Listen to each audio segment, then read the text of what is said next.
Então, começando a compartilhar aqui.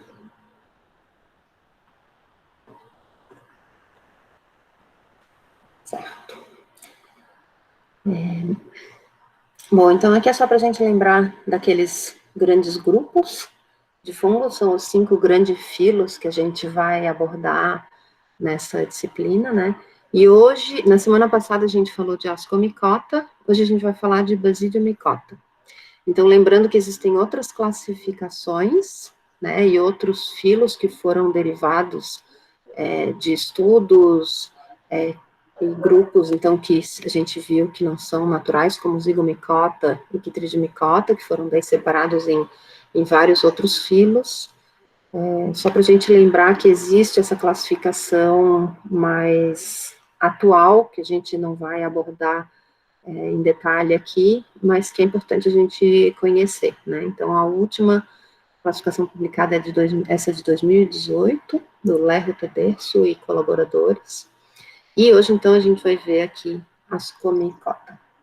Então, Ascomycota foi da semana passada, hoje a gente vai ver Basidiomycota.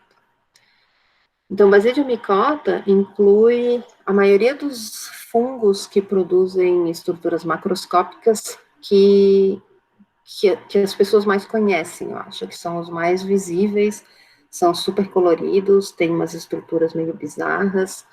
A gente vai ver, então, que aqui estão as orelhas de pau, os cogumelos, desde os cogumelos também decompositores, cogumelos que fazem várias outras associações.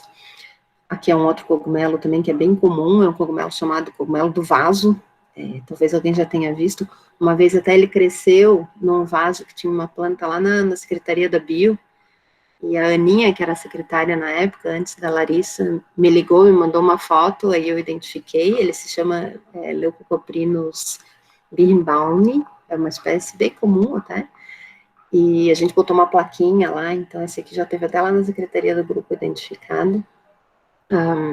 E, enfim, outras formas que a gente vai falar também, esses que a gente está vendo um exemplo aqui, esse aqui é um fungo chamado de estrela da Terra, né, super poético, e porque ele forma ele começa como uma esfera, e ele tem essa parte externa aqui, que quando os esporos amadurecem, dentro se abre, e fica com esse formato de estrela aqui, que a gente não está vendo, porque a gente não vê as pontas, mas ele parece mesmo uma estrela. E essa bolinha que fica dentro aqui é a bolinha que contém os esporos, e por aqui eles saem.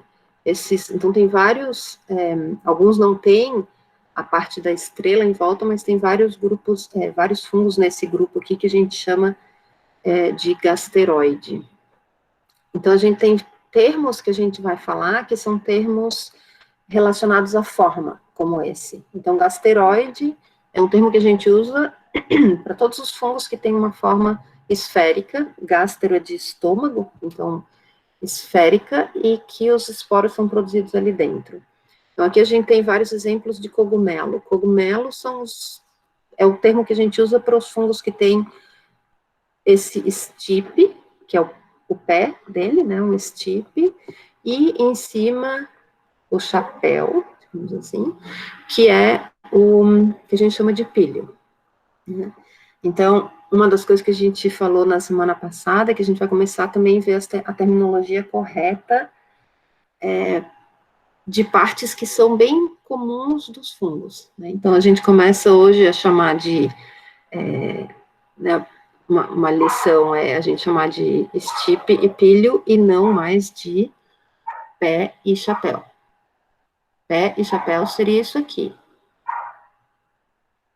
Isso é um chapéu com pés. Isso não é um cogumelo. Então, esse aqui é estipe e píleo.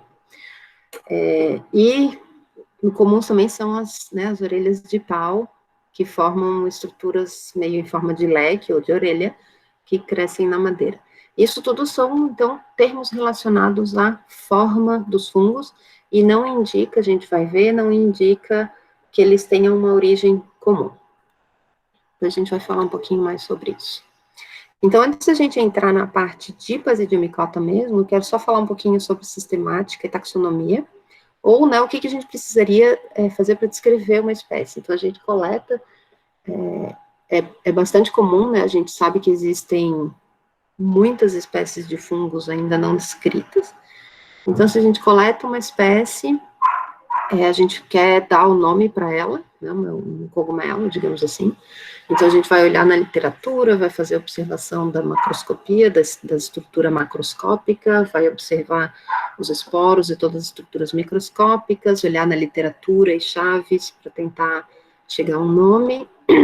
Às vezes a gente chega na família ou no gênero, né? E às vezes a gente não chega a uma espécie, porque é uma espécie, às vezes, que ainda não foi descrita. Então, o que a gente precisaria para descrever uma espécie nova, né? Existem regras, então, existe o Código Internacional de Nomenclatura de Algas, Fungos e Plantas, que é um código que contém todas essas regras, e ele é escrito pelos cientistas de algas, fungos e plantas, e votado. Então, todo mundo que participa, né, geralmente isso é feito nos congressos internacionais, e todo mundo que participa do congresso pode ajudar na construção e nas regras desse código. E para descrever uma espécie nova, a gente precisa publicar essa espécie, geralmente em revistas que têm impacto e que têm distribuição internacional. Ela precisa ter uma diagnose em inglês, que é um resumo da descrição de como que o fungo se parece. Se o artigo for publicado em outra língua, se for o artigo em inglês, ela só precisa ter a descrição completa. E a descrição, então, é a gente dizer como que é aquele fungo, né? Então, a gente vai descrever tudo que a gente está vendo como se a gente fosse descrever uma pessoa. Então, a gente escreve aqui, eu tenho, por exemplo, uma orelha de pau, a gente vai descrever a coloração da parte superior do píleo, em que madeira ela estava, em qual substrato estava, que a gente encontrou. A parte inferior também a gente escreve coloração, número de poros, esse aqui tem furinhos na parte de baixo, então, número de poros por milímetro. Então, tem uma série de aspectos que a gente vai descrever que ajudam a reconhecer aquela espécie.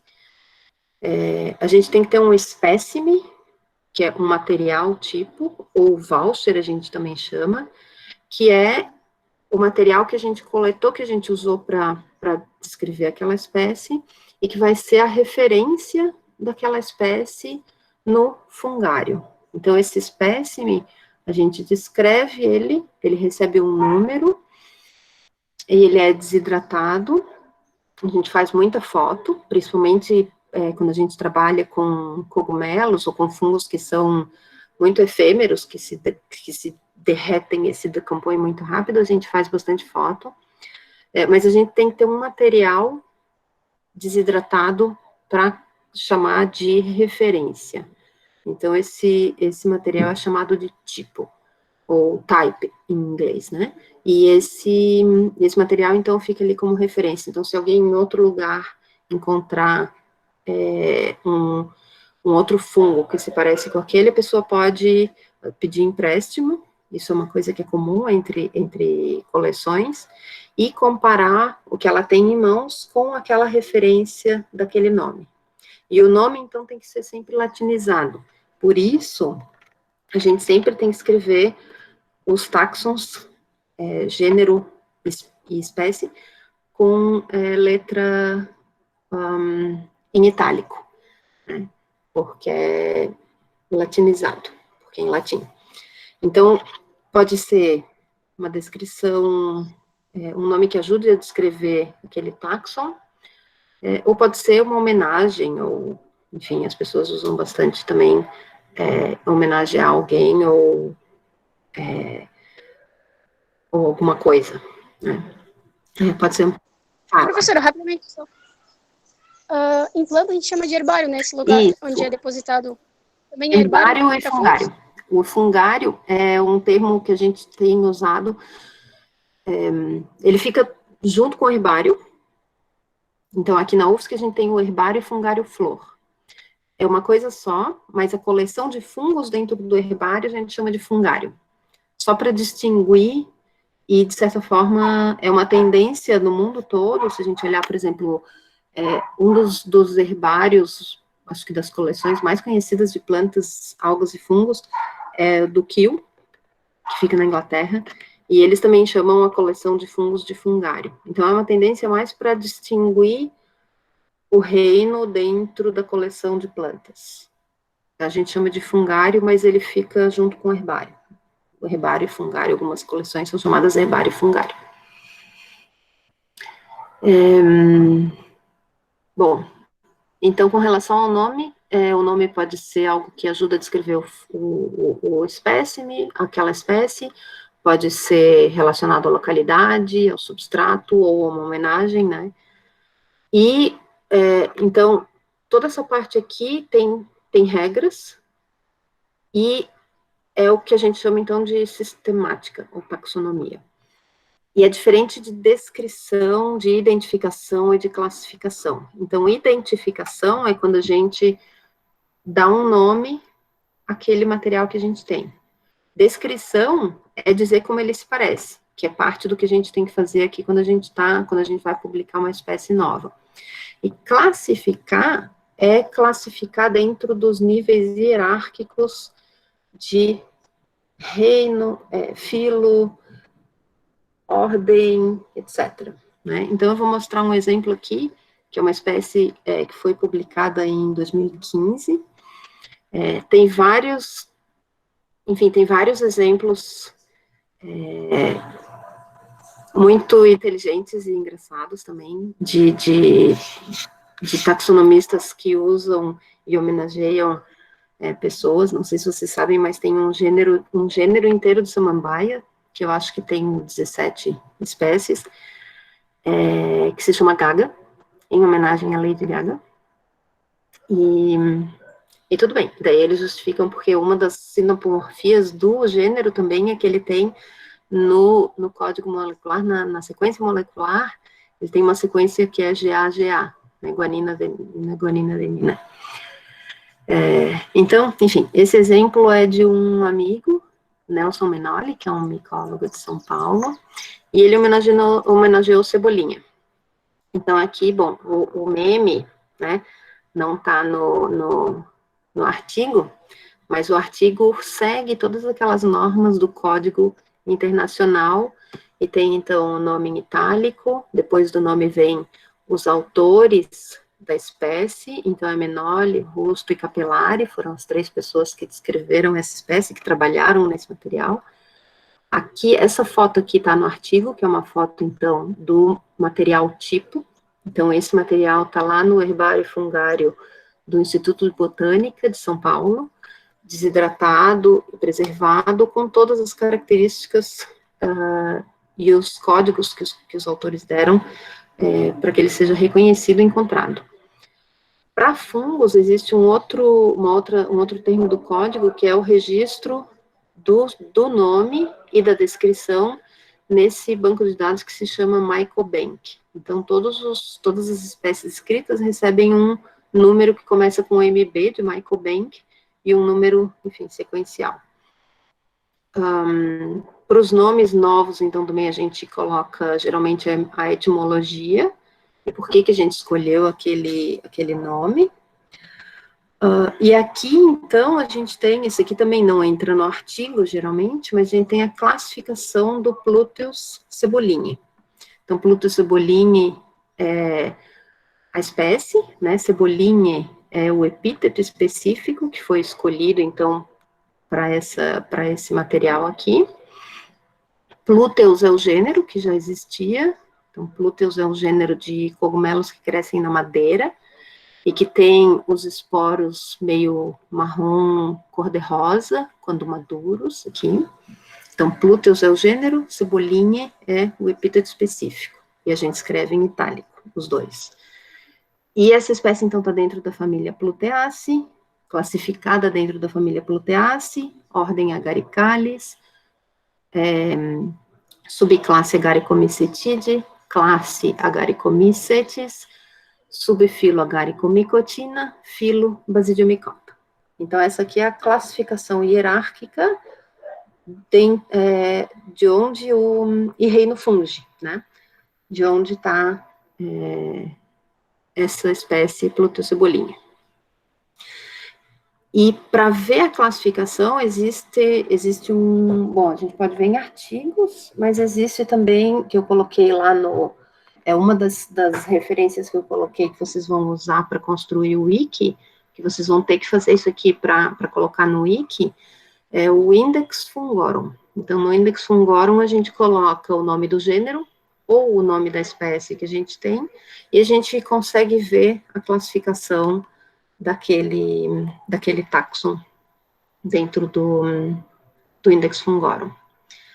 E eu estou falando de taxon também, e taxon é qualquer nível hierárquico aqui. Então, Basidiomycota é um taxon. Agaricales é um taxon. Pluteus é um taxon, Plutocebolinha é um taxon. E aí a gente pode definir que nível hierárquico de taxon a gente está falando.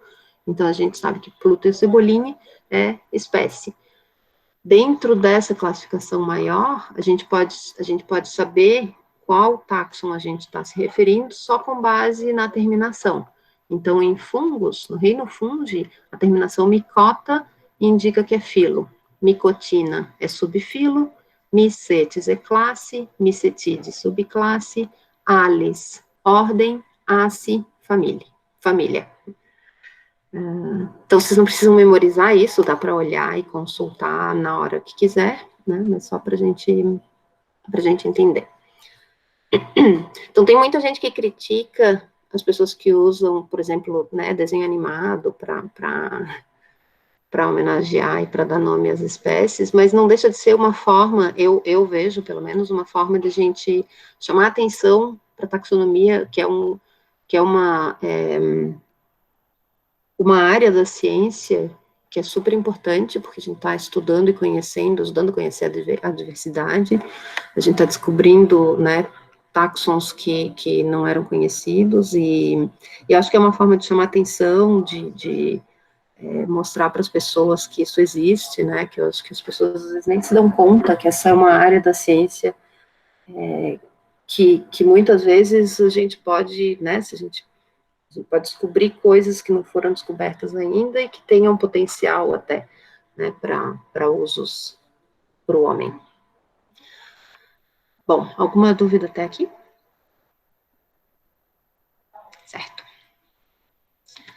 Eu coloquei no chat, mas acho que tu não viu. Eu não consigo ver. Ah, tá, eu tinha esquecido. Espécime tipo é a mesma coisa que holótipo, as duas coisas significam a mesma coisa. Sim, a gente tem vários tipos de tipos. Então, o holótipo é um material inteiro, porque a gente pode ter também parátipos. Então, o holótipo é o material, o espécime tipo referido pelo autor, né? Então, esse aqui é o holótipo dessa espécie aqui, da Plutocebolinha. No artigo, que eu não coloquei ele inteiro aqui, mas eu posso colocar no Moodle, se vocês quiserem ler, no artigo os autores citam também outros materiais que eles coletaram em outros locais ou em outras datas, que não são aquele que ele escolheu para ser o holótipo, mas os autores citam como sendo também aquela espécie, porque eles olharam e eles que descreveram e eles estão dizendo, então, e afirmando. Esse aqui é o holótipo, mas tem todos esses outros aqui que a gente também olhou que são a mesma espécie. E esses que eles citam e que eles dão a referência e dizem também são dessa espécie, são chamados de parátipos, porque são citados pelos mesmos autores no mesmo artigo, em paralelo ao holótipo, seria mais ou menos isso. E aí tem várias outras classificações de tipos que não dá tempo para a gente ver todas aqui, mas o holótipo é o principal. Fala. Tá bom, obrigado. De nada. Mais alguém tem alguma pergunta? Eu não consigo ler o chat, gente, desculpa. Mas vocês podem abrir o microfone e perguntar a qualquer hora, tá? Certo. Então, Basidiomycota, o filo Basidiomycota, de acordo com o Index Fungorum e uma outra base de dados que tem, que se chama Tree of Life, está dividido em 3 subfilos principais. A Agaricomicotina é provavelmente o maior e o mais conhecido, e esse Agaricomicotina, então, inclui os cogumelos, as orelhas de pau, fungos gelatinosos, como esse que está aqui embaixo, que parecem uma gelequinha, uma melequinha, assim, os fungos puffball, que se chamam em inglês, que são os gasteroides, que eu falei antes. Esse aqui é um fungo gasteroide também. Então, a maioria dos fungos macroscópicos está dentro desse subfilo Agaricomicotina. Tem outro subfilo, que é Ustilaginomicotina, que inclui fungos que são chamados de carvões. E são fungos que estão relacionados, muitas vezes, com doenças de plantas. São chamados fungos fitopatógenos. E eles são chamados de carvões porque eles atacam a planta e produzem estruturas com esporos pretos, e que daí parece um carvão. Tem uma doença geralmente muito comum nos cítricos, que é chamada de, não sei se vocês já ouviram falar, de fumagina, em que a planta fica toda escura, assim, preta. Nas monoculturas, às vezes, é um problema, porque ela pode crescer por cima das folhas também, é um fungo que cresce por cima das folhas e pode daí afetar a fotossíntese, e que está aqui dentro desse grupo também.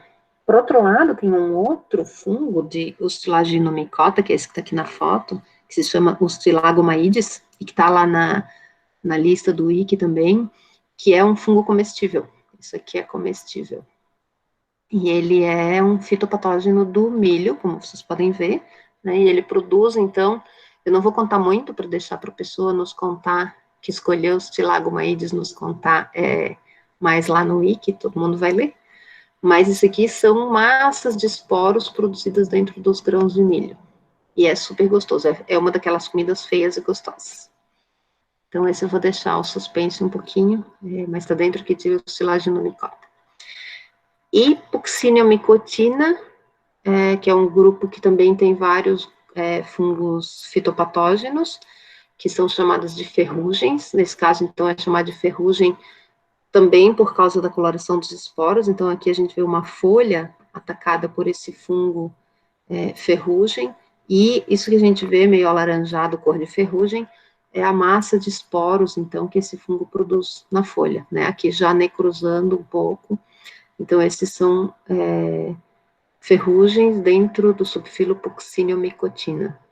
E dentro de Pucciniomicotina também tem leveduras basidiomicéticas. Então, a gente falou, né, e a gente viu leveduras dentro de Ascomycota. Dentro de Basidiomycota também tem algumas leveduras que estão aqui dentro do subfilo Pucciniomicotina. Então, esses são os 3 principais subfilos dentro de Basidiomycota. Então, como eu falei antes, né, existem várias morfologias e nomes, né, que a gente dá para essas morfologias, que são os gasteroides, cogumelos, fungos gelatinosos, orelha de pau, fungos corais, né, que tem esses aqui bonitões, assim, em forma de coral, e aí tem fungos que crescem completamente aderidos na madeira também, que a gente dá um outro nome, que são fungos crostosos, e todos esses nomes, então, são nomes para as formas e não indicam que eles tiveram uma origem comum. Ou seja, durante a evolução dos fungos, todas essas formas surgiram várias vezes. Então, são produtos de evolução convergente. Então, a gente vai ter, dentro de vários grupos dentro do subfilo Basidiomycota, Agaricomicotina, grupos que não têm uma origem evolutiva comum, mas que têm fungos na forma de cogumelos. Isso acontece para todas as formas de fungos. Então, essas formas surgiram várias vezes. Isso é relativamente recente, né? A gente falou que a micologia é bem recente como ciência, quando a gente compara com outros estudos como com a botânica, e se acreditava antes que todos os cogumelos tivessem uma origem comum, e todos os gasteroides tivessem uma origem comum. Inclusive, isso é parte do que houve, da transformação que houve na classificação dos fungos. Né? Os cogumelos antes eram todos colocados dentro de um só grupo, mas hoje a gente sabe que isso não é verdade, né? Que não é natural, e que essas formas, então, surgiram várias vezes.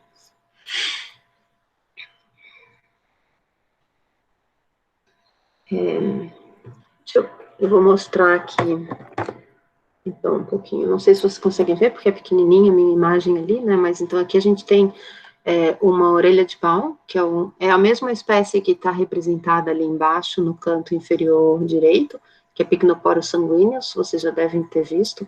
É um fungo, né, uma orelha de pau bem comum na madeira.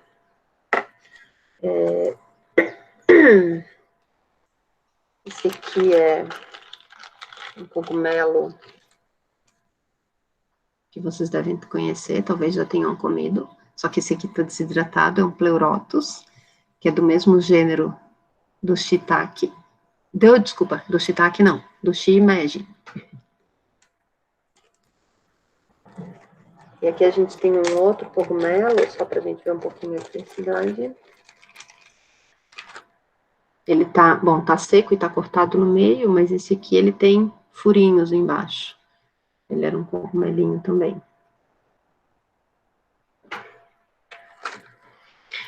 Então a gente falou um pouquinho disso, né, dos nomes.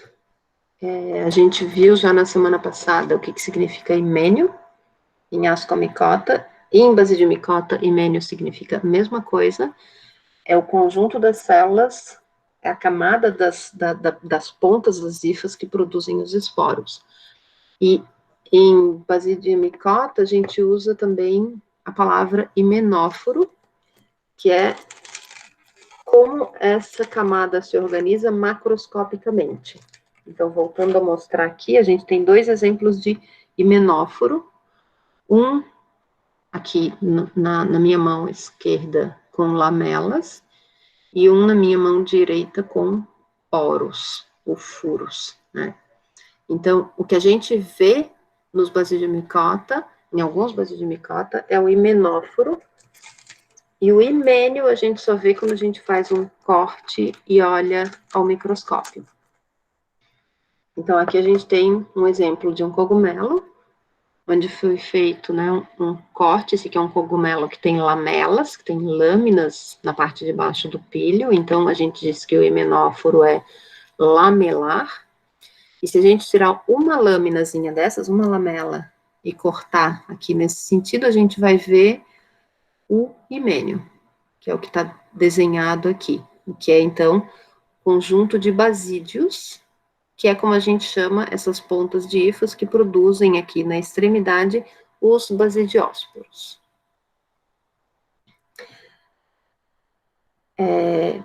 E aqui embaixo a gente tem um desenho, então, mostrando um cogumelo, e a gente vê que tudo, então, é composto por hifas, né? As hifas, então, elas germinam, a gente já viu isso, né? Mas elas germinam a partir de um esporo. O esporo, então, produz o que a gente chama de hifa primária, que vai crescer e pode se ramificar, formando, então, o micélio primário. Então, isso aqui é um micélio primário.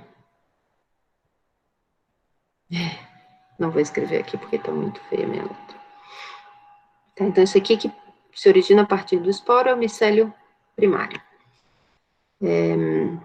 Quando esse micélio primário, a gente vai ver isso mais tarde, quando a gente falar do ciclo, esse micélio primário encontra um outro micélio primário, eles podem se anastomosar, e a partir daqui, então, cresce um micélio que agora é dicariótico. Vocês lembram desse termo? Então, aqui a gente tem um micélio primário que surgiu a partir de um esporo, micélio primário que surgiu a partir de um outro esporo, que é compatível sexualmente, geneticamente, e a fusão dos dois, então, dá origem a um micélio dicariótico agora, que a gente chama de micélio secundário. E esse micélio secundário, então, é o micélio que cresce aqui no solo, no substrato, é esse micélio aqui que eu marquei de amarelo. Então, esse aqui é o micélio secundário. E é a parte mais importante dos fungos, porque é a parte que está crescendo, se alimentando, nutrindo o organismo em si. Esse micélio, então, na reprodução, durante a reprodução, em épocas favoráveis para a produção de esporos e sexuais, ele começa a se organizar, precisa de água, precisa de umidade, como a gente falou, precisa de umidade e temperaturas adequadas, e ele vai, então, começar a se organizar para formar essa estrutura macroscópica aqui, né, que tem todos aqueles nomes comuns que a gente pode dar, que é o cogumelo, ou orelha de pau, e que é formada, então, pelo micélio terciário. Então, o micélio terciário é a organização do micélio secundário numa estrutura macroscópica. A gente vai ver isso no ciclo, e tá no ciclo que eu coloquei lá para vocês, que tá no Moodle, que eu tirei desse livro aqui, do Guia do Chile. Guia de Cogumelos do Chile. Então, vamos ver em um pouco mais de detalhe, algumas dessas estruturas que a gente está falando, né? Então, o basídio é o nome dessa ponta, dessa célula aqui, né? Que aqui a gente tem, então, um desenho de um basídio com os esporos aqui nesses chifrinhos, né? Esses chifrinhos aqui se chamam esterigmas. A gente tinha visto lá na primeira aula também, quando a gente falou de estruturas.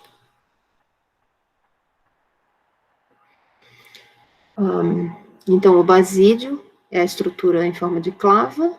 Na ponta superior, a gente vai ver como é que se forma. Tem esses chifrinhos, que são os esterigmas, e de cada esterigma forma-se, aqui em cada esterigma se forma um basidiósporo. Aqui a gente tem uma visão em microscopia óptica, né, que isso aqui é o que a gente vê, então, quando a gente faz um corte e olha no microscópio óptico. Isso aqui que eu marquei, então, é o himênio, que é o conjunto de todos os basídios. E aqui a gente vê, então, vários basídios que estão corados em azul, os esterigmas aqui bem tênues, e os basidiósporos corados em rosa escuro. E aqui é, de novo, um basídio, a gente também vê os esterigmas, aqui visto em microscopia eletrônica de varredura. Né? Então, aqui dentro dos basídios acontece a meiose, que é a recombinação genética, é o que tem que acontecer para a gente ter origem, então, aos esporos sexuais, que a gente chama de basidiósporos, porque eles estão dentro do filo Basidiomycota. E aí, de acordo com a maturação dessa estrutura, ela recebe nomes diferentes. Então, o basídio é nada mais do que a ponta de uma hifa, que a gente vê aqui, né, a ponta de uma hifa, que está localizada numa região específica da estrutura macroscópica, ou da estrutura microscópica, porque essas estruturas também são formadas em fungos que não têm estruturas macroscópicas. Essa ponta de hifa, então, ela é dicariótica, tem 2 núcleos dentro dela, e é heterocariótica, tem que ser 2 núcleos que são geneticamente diferentes, então aqui a gente tem um preto e um branco. E aqui acontece, então, o princípio da formação da reprodução sexuada. Então, a primeira coisa que acontece é cariogamia, que é a fusão dos 2 núcleos, e a gente tem, então, aqui a formação de um núcleo 2N. Então, esse núcleo aqui é 2N. E abaixo do núcleo, na parte basal do basídio, isso aqui é um vacúolo. Começa a formar um vacúolo na parte basal do basídio. Esse núcleo 2N em seguida aqui, então, sofre meiose e dá origem a 4 novos núcleos geneticamente distintos. Então, aqui acontece a recombinação genética durante a meiose. Esses núcleos, então, começam a migrar para a ponta mais externa do basídio e começa a ocorrer lá na ponta a formação dos esterigmas. E o vacúolo aqui na base do basídio continua a aumentar de tamanho e ajuda a empurrar... Desculpa, gente. Esse é o Bendi.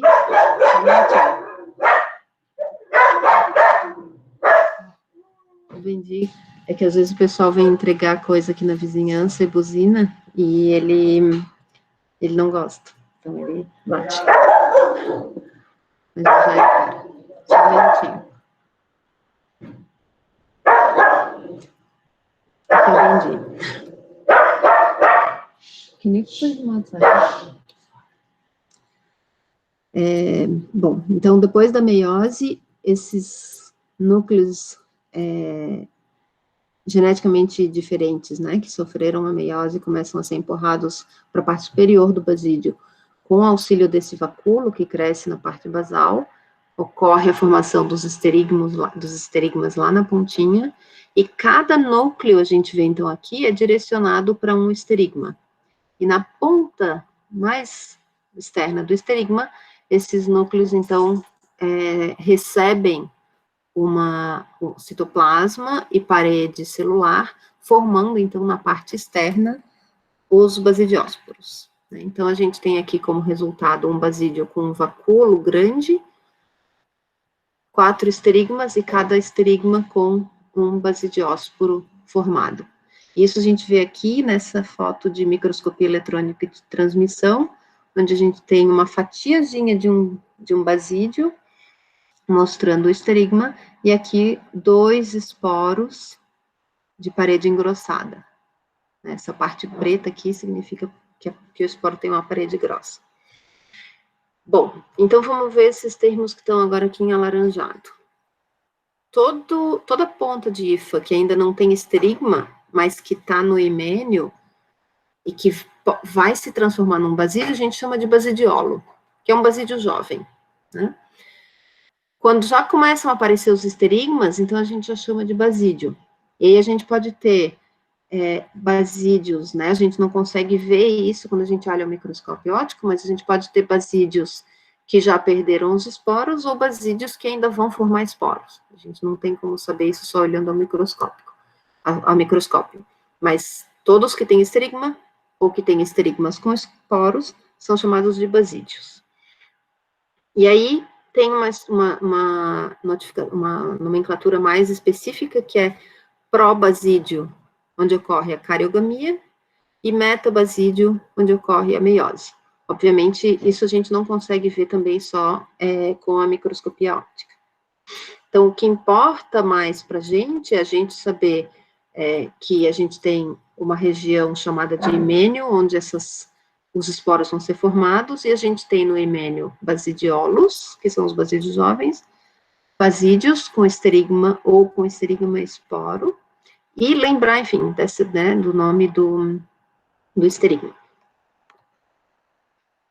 Os basidiósporos, eles são importantes para manutenção da diversidade genética, né? E tem uma diversidade enorme de morfologias que a gente usa para taxonomia, para identificar grandes grupos e até diferenciar espécies, né? Então, aqui, a gente tem os basidiósporos, eles podem conter de 1 a vários núcleos. O mais comum é ter um núcleo, que vai dar, então, origem a uma hifa monocariótica, quando germinar, e homocariótica. Os basídios geralmente formam 4 esterigmas com 4 esporos, mas pode acontecer de ter 2 até 8. Isso aqui, então, são exceções que ocorrem em algumas espécies. Tem Duas características que são importantes também nos basídeos, que são o apêndice hilar. Então, aqui a gente tem uma micrografia eletrônica de varredura de um esporo, né? A gente vê que ele tem a parede engrossada e ele tem esses buracos aqui, que é uma ornamentação da parede, como se fossem buracos ao longo da parede, né? Isso pode ajudar em diversas formas. Aqui a gente tem um basidiósporo que é completamente liso, e o apêndice hilar é essa pontinha aqui, que é onde como se fosse uma cicatriz de onde o esporo estava ligado ao esterigma. E o poro de germinação também não está presente em todos os esporos, mas a gente pode ver um pouquinho nessa imagem aqui. Aqui a gente tem o apêndice hilar, e na base do outro lado desse esporo aqui, a gente vê que a parede fica um pouquinho mais fina, ele é meio achatado no outro lado, e esse é chamado poro de germinação, que é justamente, como o nome diz, por onde a hifa vai germinar a partir desse esporo aqui. Bom, aqui é só para mostrar um outro tipo de ornamentação da parede, existem várias colorações também, isso tudo é importante para a taxonomia, para a gente identificar grandes grupos e diferenciar espécies de fungos. E a gente, geralmente, também classifica os esporos desses fungos macroscópicos em dois grandes grupos, e a gente tem esporos que são ejetados do basídio forçadamente, assim, então a gente tem, né, como nos cogumelos e nas orelhas de pau, os esporos são produzidos no himenóforo que está exposto, né, como nesse aqui, e no himenóforo exposto, então, existe uma força que é causada por uma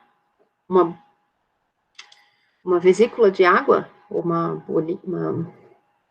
gotícula de água, que compete com o esporo no esterigma e acaba lançando o esporo para longe. Então, isso acontece em todos os fungos que têm o himenóforo exposto. Nos fungos gasteroides, que a gente viu que são os fungos, né, em estruturas esféricas, é diferente, e todos aqui, então, nesses que são forçados para dispersão, cada esporo que amadurece é lançado para longe. No caso dos gasteroides, todos os esporos amadurecem dentro da estrutura fechada do gasteroide, né, dessa bolinha, dessa esfera, e a esfera só vai abrir, o fungo só vai abrir quando todos os esporos estiverem maduros. Então, aqui a gente tem, esse aqui é do gênero Lycoperdon, a gente tem duas estruturas aqui, onde os esporos todos amadureceram, e uma abertura aqui que se forma depois que os esporos estão maduros. Isso aqui, então, isso que parece uma fumaça, é a massa de esporos sendo liberada, que é o mesmo que acontece aqui. Então, esse aqui é do mesmo gênero, não sei se vocês conseguem ver, mas aqui a gente tem, então, os esporos sendo liberados porque eu estou apertando, né? Então, o que acontece com os esporos nos basídeos também define, de certa forma, como que os esporos vão ser dispersos. Então, no caso dos cogumelos e orelhas de pau, essa dispersão pode acontecer depois com o vento, eles vão ser lançados e o vento ajuda a dispersar. No caso dos que são fechados, em geral, é preciso ter uma ação mecânica, né? Ou a gente apertando, quando a gente encontra eles no campo, mas pode ser uma gota de água, um bicho que pisa em cima, um galinho que cai, e que vai, então, fazer uma força mecânica para liberar esses esporos. No caso dos cogumelos, né, no caso desse primeiro dos esporos, os balistosporos, também tem um artigo super bonito que mostra que os cogumelos podem criar vento. Isso acontece, então, porque formam-se gotículas de água na superfície do fungo, a evaporação dessa água diminui a temperatura do basidioma e cria vapor de água, que é menos denso que o ar, e que cria, então, um vento e que empurra os esporos e mobiliza e dispersa de forma ativa. Ou seja, se não tiver vento nenhum onde eles estão crescendo, eles mesmos criam vento com esse vapor da água formada na superfície do himenóforo, do himeno. E esses esporos, eles viram que, eles montaram, enfim, estruturas, eles viram que os esporos lançados desse jeito podem ser dispersos até 10 centímetros a longe, né, 10 centímetros além de onde está o basidioma, que é, né, bastante coisa para um cogumelinho. Então, aqui a gente vai ver agora alguns exemplos só de formas, né, esses aqui são todos fungos decompositores, aqui a gente tem Marasmius magnus, que é decompositor, Marasmius é um grupo, um gênero que é bem importante na decomposição da serrapilheira, a gente encontra, são funguinhos que parecem mesmo sombrinhas, alguns deles são chamados de sombrinha ou guarda-chuva, e são super importantes na decomposição da serrapilheira. Aqui é a estrela da terra de novo, que também está associada geralmente a galhos pequenos e serrapilheira, ou então crescendo em conjunto sobre madeira morta. Aqui é um fenômeno muito bacana, que a gente tem uma orelha de pau crescendo na madeira, então é um decompositor de madeira. Eu coloquei até um vídeo para vocês falando sobre tipos de decomposição da madeira causada pelos fungos, que está lá no canal do YouTube, espero que vocês tenham visto. Se não assistiram, podem ir lá assistir, é bem curtinho. Mas o que a gente vê nessa foto aqui especificamente, né, é uma orelha de pau, que começou a crescer normalmente na madeira, e o normalmente significa que a região que produz os esporos, que é a parte que tem os furinhos, ela sempre está virada para baixo. Isso porque os esporos também têm auxílio da gravidade, quando eles são liberados, para cair do basidioma. Se ele estiver nesse sentido, os esporos não têm o auxílio da gravidade para serem dispersos. Então, o que acontece, isso a gente pode ver, é que se a gente, num galho, se o galho é movido, se o galho é mexido, e ele é virado, e o fungo fica na lateral, ele se reorganiza e começa a produzir novas orelhinhas de pau com, de novo, o himenóforo voltado para baixo. Então, isso que a gente tem aqui é isso. Aqui uma orelha de pau que estava crescendo no galho que estava numa direção, esse galho foi mexido e agora ela está crescendo várias orelhas de pau a partir de uma só, redirecionadas, reposicionadas, para que o himenóforo fique voltado para baixo. Então, a gravidade interfere no crescimento, e isso é usado em alguns lugares na micologia forense. Porque se houve modificação do ambiente, a pessoa disse que não estava lá, dá para perceber se alguma coisa foi movida numa floresta pela posição em que os fungos estão crescendo nas madeiras. Então, micologia forense é uma área bem interessante da micologia também. Não sei se vocês já viram, mas tem vários fungos que produzem bioluminescência, né? Eles produzem bioluminescência produzindo uma luz verde. Aqui são duas fotos comparativas, essas fotos, né, foram feitas em laboratório, com uma exposição alta de tempo, né? Então é quando a gente deixa a máquina fotográfica aberta, com o obturador aberto mais tempo para receber mais luz, então a gente consegue evidenciar a luz, mas essa luz, quando a gente percebe a olho nu, ela é diferente, ela é muito mais tênue, é mais fraca.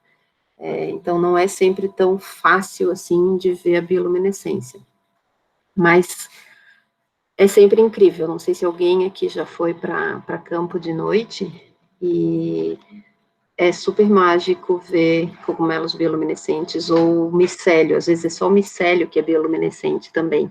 Então, se a gente mexe na serrapilheira, a gente consegue ver fios muito tênues, fininhos, que são as hifas, mas a gente vê a bioluminescência. É uma experiência incrível. Vários fungos, né, a gente já falou sobre isso também, fazem simbioses com outros organismos. Então, aqui a gente tem um exemplo de Basidio lichen, a gente falou de líquens na semana passada, quando a gente falou de Ascomycota, que é o tipo mais comum. Alguém até perguntou, né, se os Basidio micota também formavam associação. E aqui a gente tem, então, um exemplo de multiclávula, que é um líquen que é formado entre algas verdes, e aqui a gente vê o talo do líquen, e Basidio micota, nesse caso, um Basidio micota que tem estrutura em forma de coral, que são essas estruturas clavadas aqui. Micorrizas, a gente vai falar um pouco mais de micorrizas em outra aula, mas aqui a gente tem, então, a manita muscaria, eu acho que é o cogumelo mais conhecido, né, de todo mundo, que é aquele vermelho com bolinhas brancas. Esse aqui é uma outra espécie de amanita, que é nativa aqui de Floripa. Essa aqui é uma coleta do Morro da Lagoa. E a gente também tem ectomicorrizas, então, aqui no Brasil. A maioria das ectomicorrizas, elas são mais conhecidas em outras partes do mundo, mas aqui também a gente tem um projeto que a gente está trabalhando, identificando, coletando as ectomicorrizas que ocorrem aqui. E as ectomicorrizas, então, elas se associam às raízes das plantas e formam essas pontinhas aqui nas raízes que são cobertas pelo fungo, sofrem ramificações diferentes, e isso aqui, então, que a gente chama de ectomicorriza. E a gente vai falar um pouco mais sobre essa associação um pouco depois. Outras simbioses envolvem formigas, né? Então, esse aqui é um grupo mais conhecido nessas duas fotos aqui. Esses são fungos, leucoagaricoides, do grupo do leucoagáricos, mas que tem vários gêneros e várias espécies dentro desse grupo. E esse grupo de fungos é cultivado, o micélio somático secundário é cultivado por formigas. E existem 3 principais grupos. Então, as formigas, o grupo mais comum, que são as formigas acromírmex, que cultivam esse fungo, que são as cortadeiras, né, do grupo das ata. Então, quando a gente vê as formigas caminhando, né, coletando plantas, elas não comem as plantas, não sei se vocês já tinham ouvido falar disso, mas elas não comem as plantas, o que elas carregam, na verdade, elas levam para o ninho para alimentar o micélio do fungo, que decompõe essas plantas. E elas se alimentam, então, do micélio do fungo. É uma simbiose super bonita, super complexa, que a gente não tem muito tempo aqui também para contar, mas vocês podem ler mais sobre isso. Tem um outro grupo de formigas que também é cortadeira, do grupo das cortadeiras, e que cultivam o fungo, ao invés de cultivar no formato de micélio, eles cultivam o fungo no formato de levedura. Então, esse é um fungo que ele pode crescer na forma de micélio ou ele pode crescer na forma de levedura. E a gente vê essas bolinhas aqui, essas bolinhas não são ovos, essas bolinhas, na verdade, são como se fossem bolinhas de iogurte, quase, contendo leveduras desse fungo que as formigas cultivam e elas se alimentam, então, dessa levedura. E aqui, espera só um pouquinho, eu vou parar um pouco aqui porque tem alguém que pediu para entrar. Só um minuto.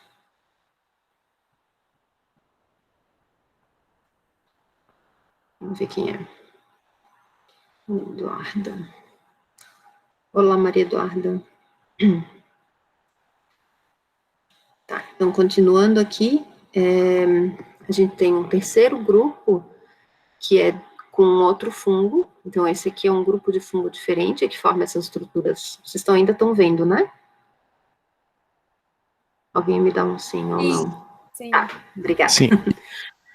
Então, esse aqui é um outro grupo de fungo que forma essas estruturas em forma de coral, e as formigas que cultivam esse fungo aqui, cultivam o micélio também, e formam ninhos que são muito menores. Os ninhos das ata, ou das atine, são ninhos, aqueles ninhos grandes, assim, que tem vários compartimentos. Nesse caso aqui, os ninhos são bem pequenos, e geralmente estão sob troncos ou sob folhas. Mas é fascinante ler sobre isso, se vocês tiverem interesse. Tem bastante informação, principalmente desse grupo aqui, tem bastante informação. Esse, então, é o ciclo que eu coloquei no Moodle, né?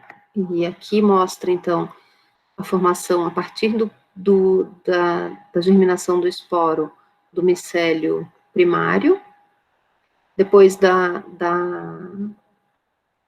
anastomose, né, da junção de dois micélios primários, a gente tem o micélio secundário, que é o micélio que cresce no substrato, e então o micélio terciário é o que vai formar o basidioma. Basidioma, então, é o nome que a gente dá para todas as estruturas macroscópicas desse grupo. E para fechar, então, a gente vai ver o ciclo, esse aqui é do livro do Raven, do Biologia Vegetal, e esse foi o mesmo que a gente viu, do mesmo livro, então, que a gente viu o ciclo na semana passada de Ascomycota. E a gente também vai começar hoje, aqui, a partir dos esporos. Alguém tem alguma pergunta antes da gente entrar no ciclo? Alguém quer fazer alguma pergunta? Eu posso ir. Aqui no chat não tem perguntas também. Tá, obrigada, Miriam. Então, vamos seguir. Então, a gente vai começar com os esporos, né, que são dispersos a partir do basidioma, e aqui a gente tem, então, os dois esporos representados, um esporo que tem núcleo azul e um esporo que tem núcleo vermelho. E esses esporos, então, vão germinar, dando origem a hifas monocarióticas ou homocarióticas, que é o micélio primário. Então, o micélio primário, aqui a gente tem um micélio primário formado, que tem núcleos vermelhos, e um outro que tem núcleos azuis. Eu não sei se vocês lembram, mas quando a gente falou de Ascomycota, a gente viu nesse canto aqui a reprodução assexuada dos Ascomycota. Nos Ascomycotas, se o esporo germina e o micélio começa a crescer e não encontra um micélio parceiro, esse micélio pode entrar na reprodução assexuada. Em Basidiomycota, isso não acontece. A gente não tem aquela fase assexuada.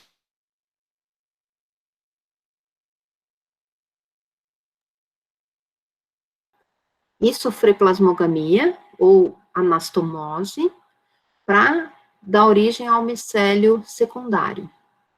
Esse micélio primário aqui, ele não consegue entrar na fase sexual, tá? Então, o que acontece, que é fascinante nos Basidiomycota, o que pode acontecer é do micélio germinar, a hifa germinar a partir do esporo, ele começa a crescer, e se ele não encontra um micélio parceiro, ele pode regredir e voltar à forma do esporo.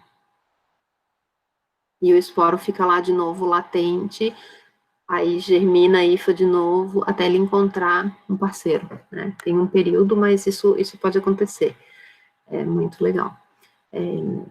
Então, se dois micélios primários compatíveis se encontram, eles vão, então, sofrer plasmogamia para formar o micélio secundário, que agora, então, é dicariótico. Então, aqui a gente tem o local onde aconteceu o início da produção, então, do micélio, que agora tem hifas septadas, e dentro de cada compartimento hifal, um núcleo vermelho e um núcleo azul, e por isso a gente chama, então, de dicariótico, heterocariótico. Heterocariótico por causa dos dois núcleos geneticamente diferentes. E agora, essa parte aqui também é diferente dos Ascomycota, porque só o micélio dicariótico, heterocariótico, é que vai continuar a crescer. Essas hifas aqui, elas praticamente desaparecem, né, porque esse aqui começa a crescer e vira um micélio secundário que cresce no substrato, e que é o que vai, então, se alimentar, crescer, se dividir, se ramificar no substrato, que é a parte mais importante do fungo. Aqui, o micélio dicariótico secundário. E, quando tiver, então, as condições forem favoráveis, o micélio secundário vai dar origem à formação, então, do basidioma, que é formado pelo micélio terciário. Então, basidioma é o nome que a gente dá para as estruturas macroscópicas dos Basidiomycota que produzem os esporos sexuais. Então, a partir do substrato. O micélio está crescendo aqui nesse gramado, né? Aqui a gente tem um fungo que cresce em gramado, o micélio está crescendo aqui no solo, sob o gramado, e começa, então, a se organizar para formar os cogumelos. Então, todo esse cogumelo aqui é formado por micélio de cariótico. No cogumelo, pode ver se vocês lembram lá da nossa primeira aula, no cogumelo, essa hifa aqui, que a princípio é generativa, pode se transformar em hifas esqueletais ou hifas laticíferas, vários outros tipos de hifa. Né? Mas tudo é hifa. Né? Então, ele se organiza num local específico, que nesse caso aqui é nas lamelas, vai ocorrer, então, a formação do himênio, que está aqui. Então, aqui a gente tem o himênio formado pela ponta das hifas, que vai produzir os esporos sexuais. Nesse desenho aqui, o que a gente tem? A gente tem vários basidiolos formando o himênio, porque nenhum deles ainda tem esterigma aqui, né? Então, esses basidiolos, eles são pontas de hifas que têm os dois tipos de núcleo, né? Então, são basidiolos dicarióticos, e dentro de cada basidiolo desse, então, vai acontecer a cariogamia, a fusão desses dois núcleos haploides, que é a cariogamia, dando origem agora a basidiolos que têm núcleos diploides, aqui representados em verde. Então, esses núcleos diploides a gente já viu essa parte antes, né, o que vai acontecer com eles? Eles sofrem meiose, dão origem, então, a 4 núcleos haploides, que são geneticamente diferentes entre eles, e geneticamente diferentes lá daqueles 2 núcleos originais. Aqui na base não está mostrando, mas tem a formação daquele vacúolo na base do basídio, que começa a crescer, empurra esses núcleos para a parte mais externa, né, ou mais apical do basídio, ocorre a formação dos esterigmas, e cada um desses núcleos é formado externamente, recebe uma parede e forma os esporos sexuais na pontinha dos basídios. E aí a gente volta lá para o início do ciclo, onde esses esporos, então, vão ser dispersos, vão cair em substratos diferentes, as hifas, então, vão germinar e precisam encontrar o micélio, precisa encontrar um micélio compatível, né? Alguma dúvida até aqui? Então, a gente viu nesse... Certo. Então, aqui nesse exemplo, a gente viu um cogumelo, né? Mas isso é geral, existem também outros tipos de reprodução sexual, dependendo, né, em outros grupos.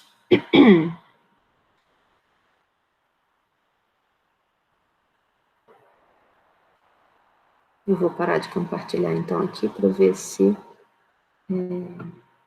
aparecem outras dúvidas.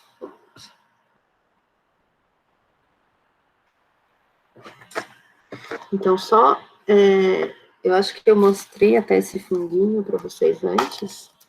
Existem várias formas diferentes, né? Esse aqui, ele quebrou, né? Mas é um gasteroide também. Esse aqui é áceroide.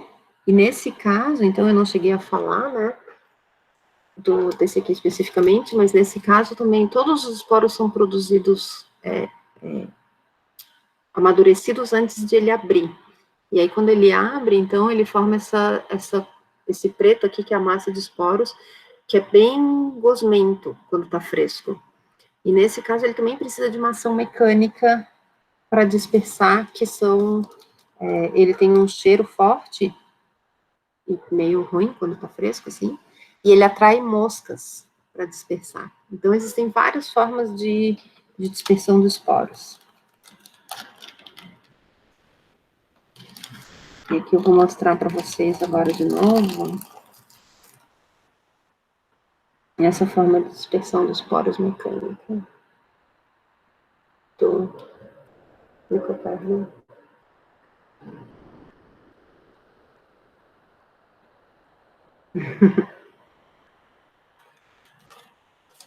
E, bom, se ninguém tiver dúvida, por hoje é isso. Leiam as instruções do Wiki, que essa é a nota da prova que a gente vai ter. Comecem a fazer, minha sugestão é que vocês comecem a fazer o quanto antes, para fazerem com calma, para se divertir, para encontrar fatos interessantes sobre fungos. Eu coloquei alguns links que vocês podem usar lá, mas vocês podem usar, enfim, qualquer informação que vocês encontrarem, né, desde que seja correta, e aí a gente pode ajudar vocês a ver fazer essa conferência das fake news, porque existem fake news micológicas. Até se aparecer uma fake news, a gente pode até explorar e falar sobre ela também no Wiki. Né? Então, fiquem de olho, a gente desvenda as fake. Mais alguma pergunta? Não esqueçam de escolher a espécie de vocês, então, para o Wiki e começar a trabalhar no Wiki. E logo eu coloco as instruções para a PPCC, mas a PPCC é bem mais simples, vocês já podem começar a pensar em temas, pode ser alguma coisa que a gente viu hoje, alguma coisa que vocês leram em outro lugar, vocês podem usar, quem joga e quiser fazer uma adaptação, sei lá, do jogo para a educação, como ensinar fungos que aparecem em jogos, né, como eu mostrei o The Last of Us, inspirado no Cordyceps, vocês podem começar a pensar nisso, para usar para PPCC. Então, se ninguém tiver mais perguntas, acho que por hoje é isso.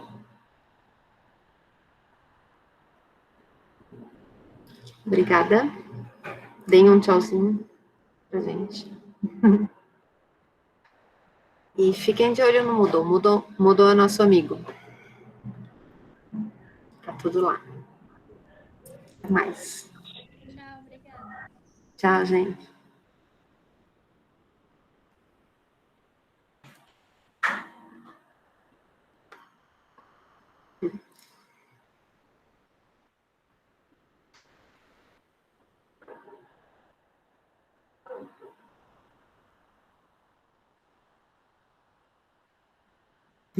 Margarina é da fermentação. Deve ser da fermentação, mas mantém ele lá, segue com ele que ele tá bem. Deu nome para ele, Thaís?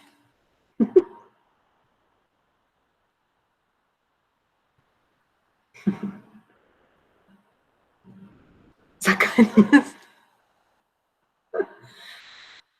Saudações ao Zacarias e ao Isaac.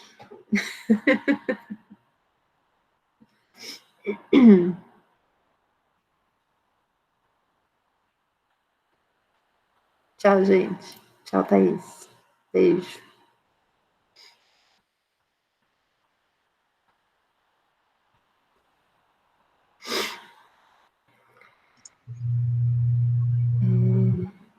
Então, vocês sabem quando vocês vão ter tempo de começar? Se uma de vocês puder pelo menos colocar o nome lá do fungo, para ver como é que ele fica no Wiki. Eu só tô curiosa. Eu vou começar hoje à tarde, mas eu abri lá e me parece que tá numa página só. Não sei. Pode ser. Eu acho que... Porque quando eu coloquei... No final é bom parar de gravar. sim. Obrigada.